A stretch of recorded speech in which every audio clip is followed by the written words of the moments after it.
झांसी जो अपने ऐतिहासिक किलों के लिए फेमस है, आज उसका नाम एक खौफनाक क्राइम के लिए पूरे देश भर में गूंज रहा है। बात है 9 नवंबर 2025 की। झांसी की बुंदेलखंड यूनिवर्सिटी के पास कुछ लोगों की भीड़ जमा हुई थी। हर किसी की नजर सामने फुटपाथ पर टिकी हुई थी, क्योंकि सामने जमीन पर दो बॉडीज खून से लथपथ पड़ी हुई थी। लड़के के हाथ में एक पिस्तौल थी और लड़की बहुत बुरी तरह से तड़प रही थी। लेकिन ये सब हुआ कैसे, ये बात किसी को समझ नहीं आती और आसपास मौजूद लोग लड़का और लड़की दोनों को लेकर हॉस्पिटल पहुंच जाते हैं, जहां डॉक्टर लड़के को चेक करने के बाद उसे डेड डिक्लेयर कर देता है। लेकिन लड़की में अभी जान बाकी थी, इसीलिए उसका तुरंत ट्रीटमेंट शुरू किया जाता है। इस घटना की खबर देखते ही देखते पूरे इलाके में फैल जाती है और जब पुलिस को इस घटना की खबर मिलती है तो पुलिस तुरंत क्राइम सीन पर पहुंच जाती है, जहां अब भी खून के निशान और एक पिस्तौल पड़ी हुई थी। पुलिस इस एरिया को सील कर देती है और सारे सबूत इकट्ठा करके हॉस्पिटल पहुंच जाती है, जहां पुलिस को पता चलता है कि लड़के की डेथ हो गई है, क्योंकि उसके सर में गोली लगी थी और उसका बच पाना इम्पॉसिबल था। वहीं लड़की की हालत अभी बहुत नाजुक है, क्योंकि जो गोली है वो उसके सीने को राइट साइड से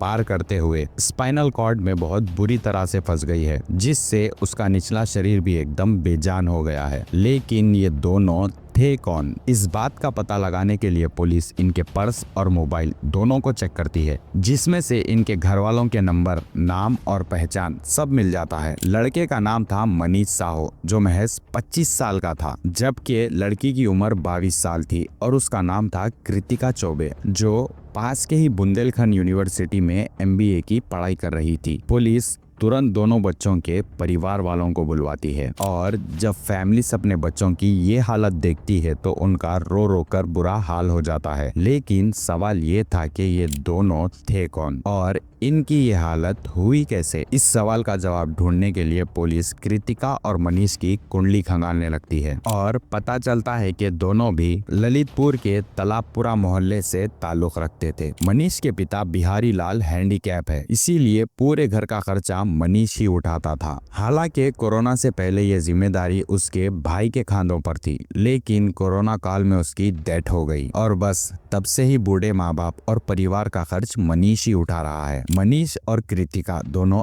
एक ही मोहल्ले के रहने वाले थे और इनकी मुलाकात साल 2018 में हुई थी। इससे पहले की मुलाकात में दोनों एक दूसरे से काफी इम्प्रेस हुए थे, इसीलिए जल्द ही इन दोनों की दोस्ती हो गई। लेकिन दोस्ती ज्यादा समय तक नहीं रही, बल्कि दोनों ने अपने प्यार का इजहार करके एक दूसरे को अपना लव पार्टनर बना लिया और खुशी खुशी एक दूसरे के साथ रहने लगे। मनीष अपने घर के कामकाज के साथ साथ एक सरकारी कार्यालय में ड्राइवर की जॉब करता था, जिससे उसकी इनकम अच्छी खासी हो जाती थी। वहीं कृतिका अपनी स्टडी कंप्लीट कर रही थी और उसका गोल MBA कंप्लीट करके एक सेटल लाइफ जीने का था। दोनों अपनी रिस्पॉन्सिबिलिटी के साथ साथ रिलेशनशिप भी अच्छे से मैनेज कर रहे थे। दोनों की रिलेशनशिप की शुरुआत 9 नवंबर 2018 को हुई थी और ठीक 7 साल बाद 9 नवंबर 2025 को इस स्टोरी के साथ साथ मनीष की भी जिंदगी खत्म हो गई। लेकिन क्यों? तो इस जवाब में है मनीष की शादी। दरअसल मनीष और कृतिका एक दूसरे से बेइंतहा प्यार करते थे और कृतिका अपनी MBA की डिग्री हासिल करने के बाद उससे शादी करने का फैसला कर चुकी थी और मनीष भी उसके लिए इंतजार करने को तैयार था। पर ये बात मनीष की फैमिली को मंजूर नहीं थी। परिवार चाहता था कि उनका बेटा प्यार मोहब्बत के दलदल से बाहर निकलकर अपना परिवार बसा ले, लेकिन मनीष ने अपनी फैमिली की एक नहीं सुनी। पर फैमिली ने भी हार नहीं मानी और मनीष के लिए लड़की तलाश करना शुरू कर दी और ये तलाश खत्म हुई भावना नाम की एक लड़की पर, जिसके साथ मनीष की शादी फिक्स कर दी गई। शादी के दिन तक मनीष शादी के लिए मना करता रहा, पर परिवार ने उसे जबरदस्ती शादी करने पर मजबूर कर दिया। जब कृतिका को इस शादी के बारे में पता चला तो उसके सारे सपने जो उसने मनीष के साथ सजाए थे वो सब चकनाचूर हो गए और कृतिका ने मनीष को बेवफा मानकर उसके साथ अपने सारे रिश्ते खत्म कर दिए। इधर मनीष ने भी परिवार की जोर जबरदस्ती में आकर भावना से शादी कर ली, लेकिन उसने भावना को कभी भी as a wife accept accept नहीं किया, क्योंकि वो तो दिल और जान से सिर्फ कृतिका को ही प्यार करता था। इसीलिए मनीष ने शादी के महज 2 महीने बाद भावना को डिवोर्स देने का फैसला कर लिया। और जब ये बात उसने अपने परिवार को बताई तो उन्होंने उसे समझाने की कोशिश की, पर अब मनीष के लिए कृतिका के बिना जीना बहुत मुश्किल हो गया था। उसे किसी भी हाल में कृतिका का साथ चाहिए था। इसीलिए उसने अपने परिवार के खिलाफ ही बगावत शुरू कर दी और कोर्ट में डिवोर्स का केस डाल दिया। धीरे धीरे ये बात गांव की पंचायत में भी पहुंच गई और भरी सभा में मनीष ने सबके सामने ये कह दिया कि वो भावना के साथ नहीं रहेगा, क्योंकि वो किसी और से प्यार करता है। ये सुन के पंचायत भी कुछ नहीं कर सकती थी। इसीलिए फैसला किया गया कि भावना के परिवार ने जो 2.5 लाख रुपए और दहेज दिया था वो मनीष उन्हें वापिस कर दे। इसके लिए मनीष भी राजी हो गया और उसने कुछ ही महीनों में भावना को ऑफिशियली डिवोर्स भी दे दिया। लेकिन इस तलाक की वजह से ना सिर्फ वो गांव वालों की नजरों में गिर गया था, बल्कि उसके परिवार ने भी उससे मुंह मोड़ लिया था। पर बदनामी के धब्बे ने बेटे को पिता से दूर कर दिया। एक ही छत के नीचे रहकर मनीष अपने पिता के लिए अनजान बन गया, लेकिन उसे इस सब का कोई फर्क नहीं पड़ रहा था, क्योंकि उसके लिए सबसे इम्पोर्टेंट थी कृतिका, जिससे वो दोबारा अपनी जिंदगी में शामिल करना चाहता था। क्योंकि कृतिका सिर्फ उसकी मोहब्बत नहीं बल्कि उसकी सनक बन चुकी थी, जो उसके दिमाग से कभी नहीं उतरी। इसीलिए ना सिर्फ उसने अपनी शादी तोड़ी बल्कि माँ बाप की नजरों में भी बुरा बन गया। हर रिश्ते और नाते से आजाद होकर मनीष ने कृतिका की तरफ कदम बढ़ाया, उससे बात करने की कोशिश की। पर अब कृतिका पहले वाली कृतिका नहीं रही थी। उसके दिल में ना तो पहले जैसी मोहब्बत मनीष के लिए बची थी। मनीष ने किसी तरह उससे कांटेक्ट करके समझाने की कोशिश की, पर कृतिका ना तो उससे बात करना चाहती थी और ना ही उसके साथ रिलेशन में रहना चाहती थी, क्योंकि उसके दिल में ये डाउट था कि मनीष ने उसे धोखा देकर शादी कर ली। जो सपने दोनों ने साथ रहने के सजाए थे, उन्हें मनीष ने चूर चूर कर दिया। इसलिए कृतिका ने मनीष का नंबर भी ब्लॉक कर दिया। टेक्स्ट, कॉल, हर जगह से उसे ब्लॉक करके उसके साथ अपना नाता खत्म कर लिया था और अपने दिल को समझा लिया था कि उसके और मनीष के रास्ते अलग और अलग है और उसका मनीष के साथ हर रिश्ता खत्म हो चुका है। लेकिन मनीष जो उसे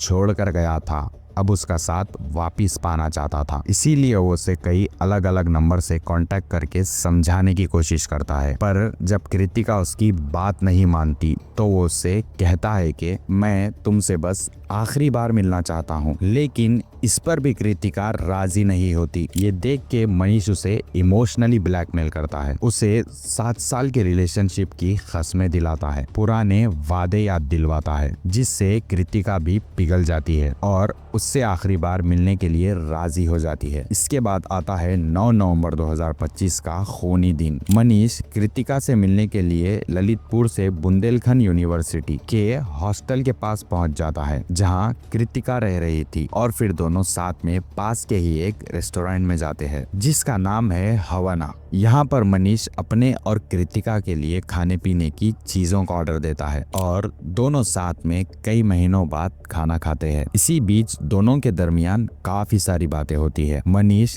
कृतिका को समझाने की कोशिश करता है कि उसने वो शादी अपने फैमिली के प्रेशर में आकर की थी। वो आज भी सिर्फ और सिर्फ कृतिका से ही प्यार करता है, लेकिन मनीष की किसी भी बात का कृतिका पर कोई असर नहीं होता। उसका ये कहना था कि अगर वो उससे सच में प्यार करता है तो वो उसे छोड़कर किसी और से शादी नहीं करता, और जब मनीष ने शादी कर ही ली थी तो वो फिर उसके पास वापस क्यों आया। इस तरह दोनों के बीच 1 घंटे तक बातचीत होती है, पर कृतिका का यही डिसीजन रहता है कि वो मनीष के साथ नहीं रहेगी। ये देखकर मनीष भी खामोश हो जाता है और लंच करने के बाद दोनों रेस्टोरेंट से बाहर निकल आते हैं। कृतिका जब अपने हॉस्टल की तरफ जाने लगती है तो मनीष उसके साथ जाने की गुजारिश करता है ताकि इसी बहाने वो रास्ते में उससे बात कर सके। कृतिका भी मान जाती है। अब कृतिका आगे आगे थी और मनीष पीछे पीछे। अचानक मनीष कृतिका से कहता है, देखो मैं तुम्हारे लिए